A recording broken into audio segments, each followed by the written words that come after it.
देखिए दोस्तों, बात कुछ ऐसी है कि अगर आगे बढ़ना है तो लगाना पड़ेगा पूरा का पूरा दम। अगर आगे बढ़ना है तो लगाना पड़ेगा पूरा का पूरा दम और कुछ दम ही ना लगाए, इतने ढीले थोड़ी ना है हम। तो आइए चलिए पूरा दम लगाते हैं और सॉल्व कर लेते हैं समर 2022 का एक न्यूमेरिकल, वो भी बैठ के आराम से अपने-अपने घर, और आपके साथ रहेंगे आपके अपने अविनाश सर। तो देर किस बात की है, फटाफट शुरू कर लेते हैं आज का लेक्चर। तो चलिए दोस्तों, इसी एनर्जी के साथ पहले न्यूमेरिकल को समझ लेते हैं। न्यूमेरिकल बहुत अच्छे से समझेगा, बट आपको टिके रहना है लेक्चर के स्टार्ट से एंड तक। देखिए, न्यूमेरिकल में कहा है कि एक रिजर्वायर है, ठीक है, होगा एक वाटर की टंकी मान लेते हैं, जिसको एक पाइप कनेक्ट किया है जिसका लेंथ 50 मीटर है। ओके भाई साहब, अब वो जो 50 मीटर का पाइप है ना, उसमें पहले 25 मीटर के स्पैन में उसका डायमीटर 0.15 मीटर है, कोई बात नहीं। फिर 25 मीटर के बाद सडनली पाइप चेंज कर दिया गया, बड़े डायमीटर का यानी 0.3 मीटर का एक पाइप अटैच किया हुआ है, कोई बात नहीं। फिर कहता है जो आपने पाइप कनेक्ट किया है उसके सेंटर से लेके टंकी के वाटर लेवल का जो डेप्थ है वो है 8 मीटर, और दूसरी ओर पाइप फ्रीली छोड़ दिया है, वहां पे डिस्चार्ज होता रहेगा। तो अगर ऐसी सिचुएशन है तो हमें बताइए कि ये पाइप के थ्रू होने वाला डिस्चार्ज कितना होगा। बहुत बढ़िया सवाल है, सॉल्यूशन भी बहुत बढ़िया होगा। अब आपको पता है क्या फाइंड आउट करना है, डिस्चार्ज। और डिस्चार्ज फाइंड आउट करने के लिए क्या क्या लगता है ये आपको पता है। क्या लगता है, Q is equal to AV होता है। तो इसका मतलब एक एरिया लगेगा, दूसरा वेलोसिटी, चाहे वो एरिया पहले पाइप का हो या दूसरे पाइप का, वेलोसिटी रिस्पेक्टिवली लेना है। जैसे कि पहले पाइप का अगर एरिया पता है तो वेलोसिटी भी पहले की लेनी पड़ेगी। अगर एरिया दूसरे का ले रहे हो तो वेलोसिटी भी दूसरे पाइप की लेनी पड़ेगी। अब एरिया तो मौजूद है, डायमीटर का यूज करके ना π/4d² एरिया निकाल सकते हो, बट क्यू के लिए V2 या V1 ये नहीं मिल रहा है। तो इसको कैलकुलेट करने के लिए आपको यूज करना पड़ेगा कंटिन्यूटी इक्वेशन। ये बहुत बार हम देख चुके हैं, समर 19 नहीं, विंटर 19 और विंटर 23 के पेपर में भी यही सम आया था, बस डिस्क्रिप्शन अलग होगा, वर्डिंग अलग होगा। अब जैसे कि मैंने बोला, वेलोसिटी फाइंड आउट करना चाहते हो, कंटिन्यूटी इक्वेशन यूज कीजिए, कर लेते हैं कंटिन्यूटी इक्वेशन। क्या कहता है कंटिन्यूटी इक्वेशन, कहता है कि A1V1 is equal to A2V2 होता है सर। ओके सर, अब A1 मतलब क्या, पहले पाइप का एरिया, π/4 इंटू D1 का स्क्वायर यानी 0.15 का स्क्वायर इंटू V1 नहीं पता है, नहीं पता है तो छोड़ो ना, उसको एज इट इज रखो, रख दिया मैंने। A2 मतलब क्या, अरे आप तो बहुत शानदार होशियार हो गए हो। A2 मतलब π/4 इंटू D2 का स्क्वायर, D2 कितना है 0.3 का स्क्वायर इंटू V2। हो गई बात यहाँ पे। अब देखिए दोनों एंड पे सेम दिख रहा है, π/4 कट कर दिया मैंने। देयरफॉर अब V1 को निकालेंगे इन टर्म्स ऑफ V2, यानी क्या करेंगे 0.15 को इधर डिवाइड में भेज देंगे। एक मिनट, अब 0.3 का स्क्वायर डिवाइडेड बाय 0.15 का स्क्वायर, तो ये बन गया 4, यानी V1 का वैल्यू 4 टाइम्स ऑफ V2 है ना। अब इससे अंदाज लगा सकते हो जितना वेलोसिटी पाइप 1 में है ना, वो वेलोसिटी 2 के 4 गुना है। लॉजिक लगाया करो बीच बीच में, ठीक है। अब V1 जैसे ही मिल गया, अब बारी है कि भाई साहब यहाँ पे V1 भी क्लियर नहीं है, V2 भी क्लियर नहीं है, वैल्यू चाहिए ना हमें। अब इसमें से वैल्यू निकालने के लिए आपको इस कंडीशन का यूज करना पड़ेगा, यानी क्या कि वाटर लेवल डिफरेंस 8 मीटर है, इस चीज का कहीं ना कहीं पे तो यूज होना चाहिए। तो अब हम क्या करेंगे, ये वाटर लेवल डिफरेंस जो है, टंकी तभी खाली होगी जब यहाँ से वाटर लॉस होगा, हेड लॉस होगा, यानी कि जितना भी पाइप के थ्रू हेड लॉस होगा वो वाटर लेवल डिफरेंस जितना होगा, बरोबर। तो देखिए हेड लॉस, वो भी total head loss is equal to water level difference, ये पिछले 2-3 सम में भी मैंने बता दिया है आप लोगों को, रिपीट हो रहा है।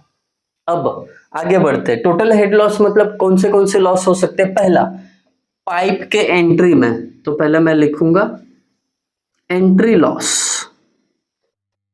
दूसरा, जैसी एंट्री हुई पाइप का जो सरफेस है उसके साथ फ्रिक्शन हो रहा है तो फ्रिक्शन लॉस, इसको यहां पे मैं अब जस्ट फ्रिक्शन 1 लिखता हूं, प्लस दूसरा, अब देखिए यहां पे सडन एनलार्जमेंट है तो यहां पे मैं लिखूंगा एनलार्जमेंट के कारण होने वाला लॉस, प्लस यहां पे पाइप 2 में जब एंटर हुआ तो फ्रिक्शन लॉस हो रहा है, यानी फ्रिक्शन इन पाइप 2, प्लस अब लास्ट का एग्जिट पे कुछ हेड लॉस होगा, उसको एग्जिट लॉस बोलो, ठीक है, शॉर्ट में लिख रहे हैं अब हम। और वाटर लेवल डिफरेंस कितना है? 8 मीटर, यहाँ पे 8 लिख दो, दैट्स इट। अब इनके फॉर्मूलेज बस लिखने का काम है हमारे पास, लिख देते हैं। एंट्री लॉस का फॉर्मूला क्या है? 0.5 v स्क्वायर अपॉन 2g। अब ये पहले पाइप में एंट्री हो रहा है, v1 आएगा, प्लस फ्रिक्शनल लॉस का formula FL v square upon 2gd। अब ये पहले पाइप का है तो 1 सफिक्स में जोड़ दिए हम। अब प्लस उसके बाद एनलार्जमेंट के लिए क्या है फॉर्मूला? v1 माइनस v2 उसका स्क्वायर डिवाइडेड बाय 2g, प्लस अब friction in second pipe, friction loss के लिए एक simple formula FL v square upon 2gd, but ये दूसरी पाइप की बात है तो 2 जोड़ दिया, बात खत्म। अब एग्जिट लॉस एक बचा है, इसके लिए v स्क्वायर अपॉन 2g, इतना सिंपल है। अब ये दूसरे पाइप से एग्जिट हो रहा है, इसके लिए 2 जोड़ दिया, बाकी 8 तो एज इट इज। बहुत अच्छे से फॉर्मूले की लिस्ट बना दी है। अब क्या करना है आपको? अब करना है बस वैल्यूज को पुट कर देते हैं, यहां पे कर देते हैं, जगह थोड़ी अच्छी है ना, फटाफट कर लेते हैं। अब 0.5 एज इट इज, v1 का वैल्यू देखिए, v1 की जगह हमें 4v2 पुट करना है और उसका है square 4v2 square divided by 2g, यानी 2 into 9.81, plus FL1 v1 square upon 2gd। f, हाँ f यहां पे दिया है क्या? अगर नहीं दिया है तो आपको 0.04 अज्यूम करना है। लेंथ 25, v1 स्क्वायर यानी 4v2 का स्क्वायर अपॉन 2 इंटू जी मतलब 9.81, d1 यहाँ पे भले ही कैपिटल है, यहाँ पे मैंने स्मॉल लिखा है, तो डायमीटर को समझो बस कॉन्सेप्ट, 0.15, प्लस अब बात करते हैं v1 minus v2 whole square upon 2g की। v1 की जगह पहले ही तय हुआ है, 4v2 पुट करो, v2 तो as it is whole square divided by 2g यानी 2 इंटू 9.81। अब इसके बाद जो दो क्वांटिटीज है थोड़ा नीचे ऐड कर देता हूं मैं, plus FL v square upon 2gd, f 0.04, length दूसरे पाइप की भी 25 है, v2 स्क्वायर की जगह v2 स्क्वायर ही रखिए, 2gd यानी 2 इंटू 9.81, d2 अभी d2 है ना, तो डायमीटर ऑफ पाइप 2 कितना है? 0.3, प्लस बचा लास्ट v2 की जगह v2 एज इट इज, उसका स्क्वायर डिवाइडेड बाय g यानी 9.81 इज इक्वल टू 8। खुश, फाइनली वैल्यूज पुट करके हो गया।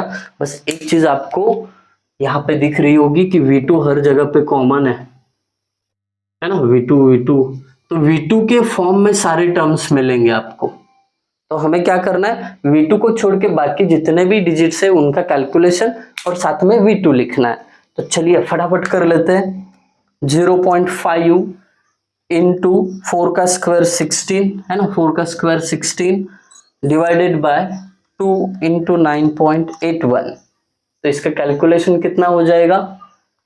इसका कैलकुलेशन हो जाएगा 0.407, 0.407, तो पहले का लिख लेता हूँ 0.407 और साथ में V2 का स्क्वायर प्लस, अब इधर 0.04 इंटू 25 इंटू 4 का अगेन स्क्वायर 16 होता है, divided by 2 into 9.81 into 0.15, 5.436 V2 का स्क्वायर। मैं पॉइंट के बाद 3 डिजिट ले रहा हूं, आप भी 3 डिजिट लेना, देखते हैं आंसर अपना मैच होना चाहिए। अब दूसरा भी हो गया, अब तीसरे के बाद 4V2 माइनस 1V2 मतलब 3V2, 3 का स्क्वायर 9 और 9 डिवाइडेड बाय, ये देखिए 4V2 माइनस 1V2 3V2 का टोटल स्क्वायर है ना, तो 3 का स्क्वायर 9, 9 डिवाइडेड बाय 2 इंटू 9.81। ये देखिए बहुत इजी है, 0.458 और साथ में V2 का स्क्वायर प्लस, अब इसका 0.04 into 25 into 0.04 into 25 upon 2 into 9.81 into 0.3, that's it 0.169 V2 का स्क्वायर। अब यहाँ पे लास्ट का V2 square as it is रहेगा 1 divided by 2 into 9.81, 1 divided by 2 into 9.81, तो ये आता है 0.051, ये आता है 0.051 और V2 का स्क्वायर साथ में है ही इज इक्वल टू 8। खुश, कैलकुलेशन थोड़ा लेंदी लग रहा था और है भी लेंदी बट इजी है। अब क्या करेंगे, V2 जो है हर इसमें कॉमन है तो इसको कॉमन निकालेंगे, जो बाकी बची हुई चीजें उनका एडिशन कर देंगे। चलिए फटाफट कर देते, 0.407 plus 5.436 plus 0.458 plus 0.169 plus 0.051 is equal to 6.521, तो यहाँ पे 6.521 इंटू V2 का square is equal to 8। Therefore directly V2 लिखूंगा मैं, क्यों, क्योंकि ये इधर जाके डिवाइड होगा और वो जो आंसर आएगा डायरेक्टली रूट में ही डाल देता हूँ, डायरेक्ट कैलकुलेशन की आदत लगा दो। अब देखिए 8 divided by 6.521 is equal to, अब जो भी आंसर आया है वो स्क्वायर रूट लेके डायरेक्टली आंसर प्रेस करूंगा, तो 1.107 ये हमारा मीटर पर सेकंड में V2 मिल गया है ना। कोई V2 का वैल्यू इधर पुट करके V1 भी निकाल सकता है, मेरे पास उतना टाइम नहीं है, मैं क्या करूंगा डायरेक्टली जो चाहिए वो निकालूंगा। डिस्चार्ज मांगा है, डिस्चार्ज दे देंगे A1 V1, A1 मतलब पहले पाइप का एरिया π/4 इंटू 0.15 का स्क्वायर इंटू V, एक मिनट V1 तो हमने निकाला नहीं है ना, तो A2 V2 का रिलेशन हम यूज कर देंगे है ना। अब देखिए A2 π/4 0.3 का स्क्वायर इंटू V2 की value 1.107, therefore Q is equal to, बहुत बढ़िया कैलकुलेशन आपको करना है, जो भी आंसर आएगा मुझे कमेंट सेक्शन में जरूर बता देना। आई होप आप सभी को ये पूरा कॉन्सेप्ट क्लियर हुआ होगा। हाँ, स्क्रीनशॉट के लिए बाजू हट गया मैं, ले लो, ठीक है। अब अगर आपको समझ में आया है तो कमेंट सेक्शन में आंसर तो पुट ही करो, वीडियो कैसा लगा ये बताना मत भूलना। Thank you guys for watching video, thank you so much.